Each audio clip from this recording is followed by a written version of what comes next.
करते हैं आपका इंडस रिपोर्ट एंड एनालिसिस में। तो चलिए दोस्तों, आज हम बात करेंगे हनीय की ईरान में मारने के बाद यूएन सिक्योरिटी काउंसिल के मेंबर्स को पूरी जंग का डर है। जी हां दोस्तों, पैलेस्टाइन दुनिया से अपील करता है कि इसराइल को हमें सबको खतरनाक हालात में ले जाने न दे। तेहरान में ईरान ने वादा किया है कि हमास लीडर की मौत का सख्त जवाब देंगे। United nation security council UNSC के देशों ने हमास के पॉलिटिकल चीफ इस्माइल हनिया के ईरान में कत्ल की निंदा की और मिडिल ईस्ट में पूरी जंग को रोकने के लिए डिप्लोमेटिक एफर्ट्स को बढ़ाने की बात की। यूएनएससी का इमरजेंसी मीटिंग वेडनेसडे को हुआ, जब ईरान और हमास पैलेस्टीनियन ग्रुप ने हनिया की मौत का इल्जाम इसराइल पर लगाया और बदले का वादा किया। इसराइल ने तेहरान के अटैक की जिम्मेदारी कबूल नहीं की। इसराइल ने हिजबुल्लाह के मिलिट्री कमांडर फवाद शुक्र को बेरूत में एयर रेड में मार गिराया, ये कहते हुए कि ये रॉकेट अटैक का बदला था जो गोलन हाइट्स में 12 बच्चों और नौजवानों को मार गया था। पैलेस्टाइन ने ग्लोबल कम्युनिटी से कहा कि इसराइल को मिडिल ईस्ट को खतरनाक हालात में ले जाने से रोका जाए, जबकि चाइना, रशिया और अल्जीरिया ने हनिया के कत्ल की निंदा की।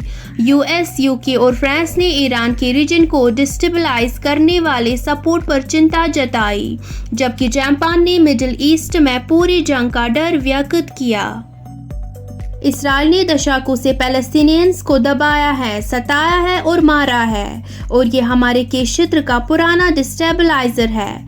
फिदा अब्दुल हेदी नासिर, जो यूएन में स्टेट ऑफ पैलेस्टाइन के डिप्टी परमानेंट ऑब्जर्वर है, ने कहा इसे रोका जाना चाहिए। उन्होंने हनिया के कत्ल के लिए अकाउंटेबिलिटी की मांग की और पिछले 300 दिनों में गाजा में 1,30,000 से ज्यादा पैलेस्टीनियन बच्चों, औरतों और आदमियों के कत्ल और चोट पहुंचाने के लिए भी जवाबदेही मांगी।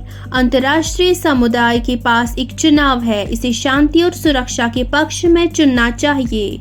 इसराइल को हम सबको खाई में खींचने न दे। आपको पता है दोस्तों, ईरान के यूएन एम्बेसडर आमिर सईद इरवानी ने कहा तेहरान ने हमेशा मैक्सिमम रिस्ट्रेंट दिखाया है, पर अपने अधिकार को रिजर्व रखता है कि हनी के कत्ल का सख्त जवाब दे। उन्होंने यूएनएससी से इसराइल को निंदा करने और इसे सजा देने के लिए सैंक्शंस लगाने को कहा। इरवानी ने कहा इस्लामिक रिपब्लिक ऑफ ईरान के पास अपनी सेल्फ डिफेंस का अधिकार है।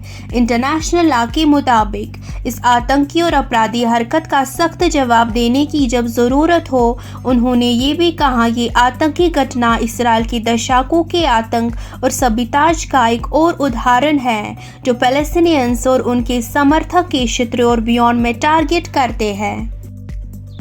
इरावानी ने यूएस और इस्राएली वार मंगरिंग लीडर्स को हनिया के कत्ल के लिए जिम्मेदार ठहराया और यूएस के रोल को इस्राएली रजीम का स्ट्रैटेजिकली और सपोर्टर बताया। यूएस, इस्राएल, सीरिया, लेबनान और चाइना ने सब गाजा में सीज फायर की मांग की ताकि टेंशन्स को बढ़ाने से रोका जा सके।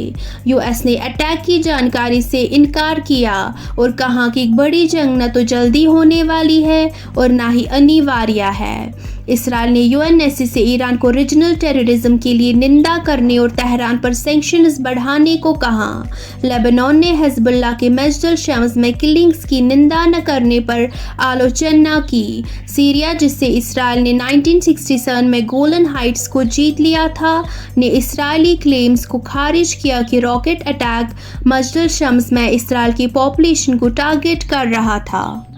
लेबनान के चार्ज डी अफेयर्स हादी हाचिम ने इसराइल के रीजन में एक्शंस को सेल्फ डिफेंस बताने वाले क्लेम को कंटेस्ट किया। हाचिम ने यूएनएससी को चेतावनी दी कि कॉन्फ्लिक्ट मिडिल ईस्ट में ग्लोबल रिपरकशंस ला सकता है। चाइना के एम्बेसडर टू द यूएन फ्यूकोंग ने गाजा में सीज फायर न होने को टेंशन्स बढ़ाने वाला कहा और प्रभावित देशों से अपील की कि वो पैलेस्टीनियन एनक्लेव में जंग की आग को बुझाने में मदद करे। रशिया ने भी हनिया के कत्ल को ट्रू स्टॉक्स के लिए एक सीरियस ब्लो बताया। फ्रांस और यूनाइटेड किंगडम ने रिस्ट्रेंट की अपील की। लंदन की यूएन एम्बेसडर बारबरा वुडवार्ड ने गाजा में टैक्टिकल सीज फायर के लिए अपनी अपील को दोहराया। उन्होंने कहा इसराइल और हमास को एक शांति प्रोसेस के लिए फिर से प्रतिबद्ध होना चाहिए, जो एक 2 स्टेट सॉल्यूशन लाए जिसमें एक सुरक्षित इसराइल और एक सोवरेन पैलेस्टीनियन स्टेट हो। हमारे साथ जुड़े रहने के लिए शुक्रिया। मिलते हैं अगली खबर के साथ अगली